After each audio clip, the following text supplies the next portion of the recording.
Varkala sub RTO ഓഫീസിൽ കഴിഞ്ഞ ദിവസം വിജിലൻസിന്റെ മിന്നൽ പരിശോധന നടന്നു. ലൈസൻസ് വിതരണത്തിലും വാഹന പരിശോധനയിലും വ്യാപകമായ ക്രമക്കേടുകൾ നടക്കുന്നുവെന്ന പരാതിയെ തുടർന്നായിരുന്നു നടപടി. കഴിഞ്ഞ ദിവസം ഉച്ചയ്ക്ക് 12 മണിയോടെയാണ് വിജിലൻസ് സംഘം ഓഫീസിലെത്തിയത്. ഡ്രൈവിംഗ് ലൈസൻസുകൾ നൽകുന്നതിലും വാഹനങ്ങളുടെ ഫിറ്റ്നസ് പരിശോധനയിലും ഉദ്യോഗസ്ഥർ ക്രമക്കേട് നടത്തുന്നുവെന്ന വിജിലൻസിന് ലഭിച്ച രഹസ്യ വിവരത്തെ തുടർന്നായിരുന്നു പരിശോധന. ഏജന്റുമാർ മുഖേന എത്തുന്ന അപേക്ഷകൾ അതിവേഗം തീർപ്പാക്കുകയും നേരിട്ടെത്തുന്ന സാധാരണക്കാരുടെ അപേക്ഷകൾ മാസങ്ങളോളം വൈകിപ്പിക്കുകയും ചെയ്യുന്നതായും ആക്ഷേപമുയരുന്നുണ്ട്. വിജിലൻസ് CI വിനോദ് കുമാറിന്റെ നേതൃത്വത്തിലുള്ള സംഘമാണ് നിലവിൽ പരിശോധന നടത്തിയത്.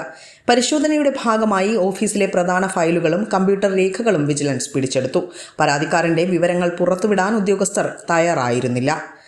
കഴിഞ്ഞ ദിവസങ്ങളിലും സമാനമായ രീതിയിൽ പരിശോധനകൾ നടന്നിരുന്നു. വരും ദിവസങ്ങളിലും കർശനമായ നിരീക്ഷണം തുടരാനാണ് വിജിലൻസിന്റെ തീരുമാനമെന്നാണ് പ്രാഥമിക വിവരം.